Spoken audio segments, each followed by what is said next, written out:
Bonjour. Chaque fois que nous rencontrons des électeurs ou des citoyens, ils nous demandent quelles sont les compétences du département. Et effectivement, entre une mairie, une agglo, un département, une région, chaque collectivité a des compétences propres. Des compétences, c'est un champ d'action dans lequel on peut déployer une politique. Il y a des compétences obligatoires pour chaque collectivité et des compétences choisies. Le département, les compétences fondamentales du département, ce sont les solidarités humaines et territoriales.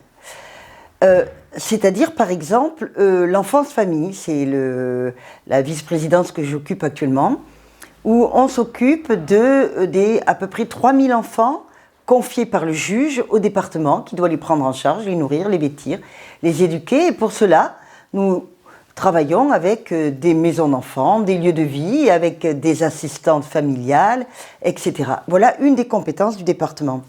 Une autre compétence dont je m'occupe, ça peut être la PMI, la protection maternelle infantile. Chacun dans sa vie d'enfant, puisque ça existe depuis longtemps, ou même dans la vie de nos propres enfants, à un moment ou un autre, on a été en contact avec la PMI. La PMI, c'est la structure médicale infantile qui se charge dans les maternelles de tester les enfants pour déceler un handicap physique, voire psychologique. Et dans ce cas, aider les parents à mettre en place tout ce qui peut lever les freins à l'apprentissage.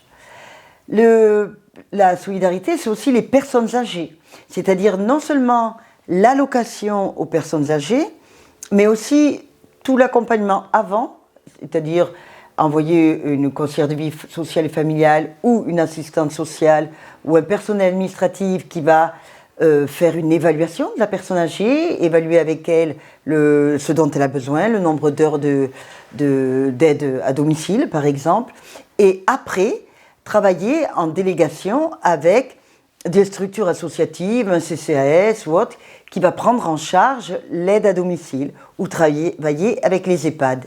C'est la même chose aussi avec les personnes handicapées. C'est-à-dire les personnes handicapées, personnes âgées, c'est tout ce qu'on appelle le champ de l'autonomie à la personne. Le département, c'est aussi le RSA. Non pas uniquement le versement du RSA, qui est compensé en partie, et en partie seulement par l'État, mais c'est aussi toute la structure d'accompagnement autour du RSA, tout ce qui est contrat d'engagement réciproque, tout ce qui est référent associatif, Pôle emploi, CCAS, avec lesquels le département va conventionner pour accompagner la personne qui est au RSA et pareil, travailler avec elle pour lever les freins, tous les freins, mobilité, santé, vie familiale, logement, pour que cette personne puisse retourner vers l'emploi et sortir du RSA qui est quand même un minimum pour vivre. Donc évidemment, nous avons aussi une partie logement. Le département est associé avec Héro Logement, qui est un bailleur social départemental qui va proposer et entretenir du logement social pour toutes les personnes habitant dans l'Hérault. Par ailleurs, nous avons aussi toute une solidarité territoriale. Solidarité territoriale, pourquoi ? Par exemple, à Sète, la solidarité territoriale, c'est l'engagement du département sur des grands travaux. Je vais prendre un exemple sur le pont Sadi-Carnot. Refaire un pont, c'est 11,5 millions d'euros. Donc évidemment, une ville ou une agglo ne peut pas faire un pont toute seule. Donc elle fait appel à d'autres collectivités, comme la région ou le département, qui ont mis la main à la poche et le département a payé donc 3,5 millions d'euros, comme la région et comme l'agglo, pour que le pont soit refait. Ça peut être aussi une aide pour reconstruire un conservatoire sur cette ville ou la caserne des pompiers, par exemple, puisque les pompiers, votre sécurité au quotidien, c'est une compétence du département. Et c'est une compétence qui est très importante parce qu'on investit fortement sur cette compétence chaque année, entre 10 et 15 millions d'euros, pour renouveler tout le matériel des pompiers de tout le territoire. Tout le territoire parce que le département, ayant un rayonnement départemental, bien évidemment, c'est là son rôle, il a un besoin d'une équité territoriale. Une ville comme Sète, qui est plus riche que d'autres petits villages, quand elle va rénover une cantine scolaire ou travailler autour d'une structure, d'un équipement public, elle peut, avec l'agglo, avoir des financements, demander une petite partie à la région ou au département. Mais un village qui a un petit budget, lui, il a un besoin fondamental du département, ne serait-ce que pour refaire le toit de l'école, pour refaire le préau, rénover une place publique. Et là, le département intervient aussi dans tout ce qui est aménagement.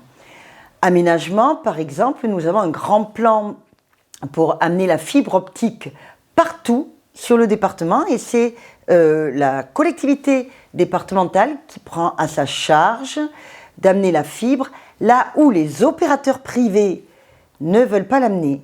Bien évidemment, pour un opérateur privé, mettre la fibre à Montpellier ou à Sète, c'est une opération qui à terme sera rentable.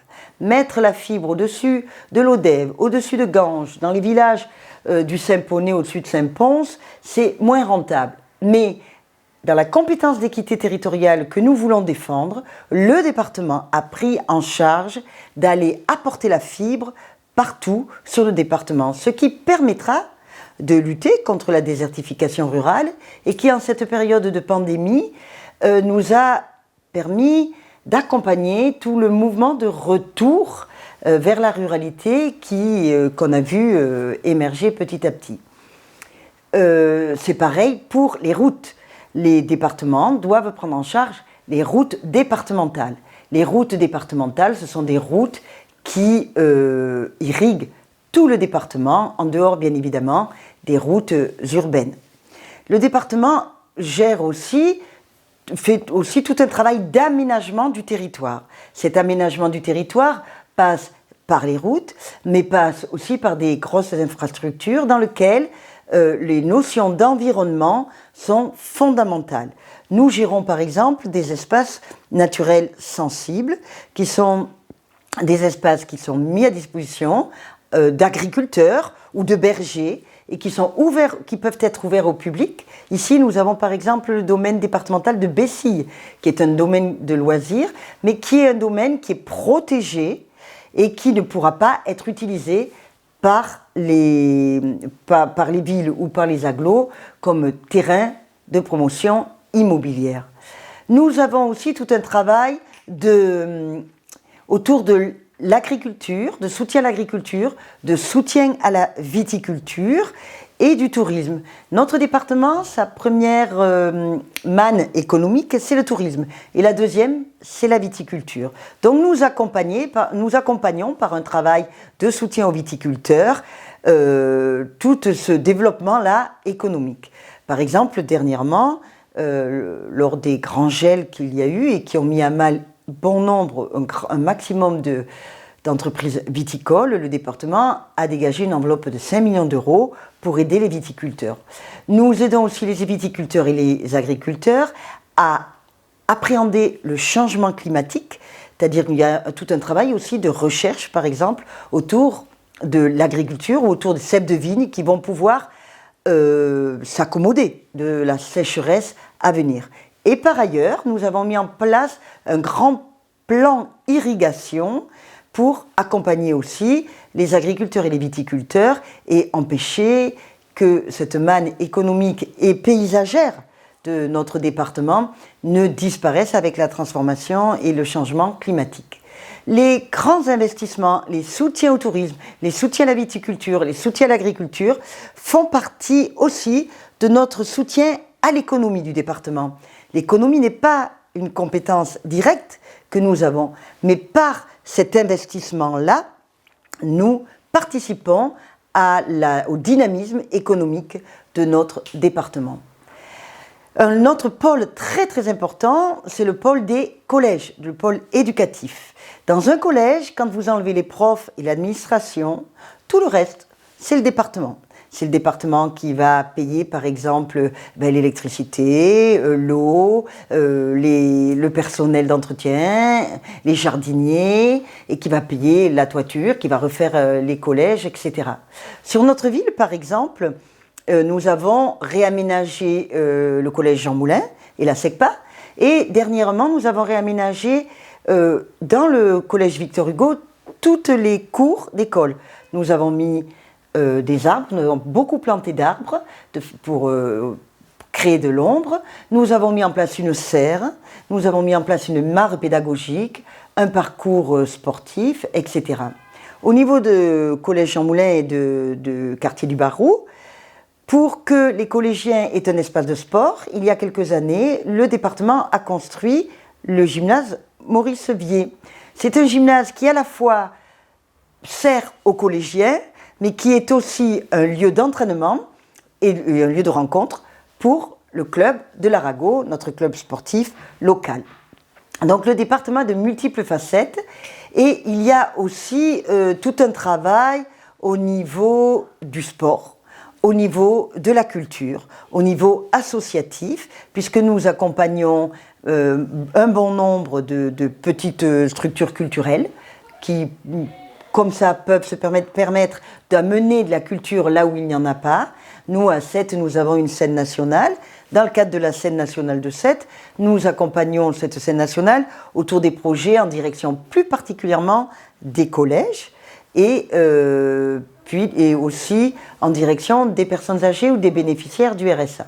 Mais dans certains villages, nous pouvons par exemple financer un petit festival, ce qui permettra d'aller vers les gens qui sont plus éloignés géographiquement de la culture. Et par ailleurs, nous développons aussi des festivals comme Héros Petit Patapon qui rayonnent sur l'ensemble du département.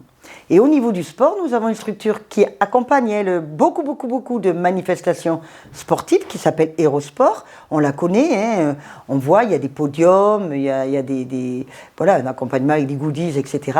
Et nous avons sur nos quartiers, et à Sète en particulier sur l'île de Thau, la structure de Hérosport qui, avec des animateurs, prennent en charge le mercredi, le week-end, les enfants, les femmes et les ramènent vers la pratique sportive. Donc vous voyez que le département, dans un cadre très très large de compétences, dans lequel il essaye d'appliquer des 3 vertus importantes qui sont l'accompagnement solidaire, la notion écologique et l'équité territoriale.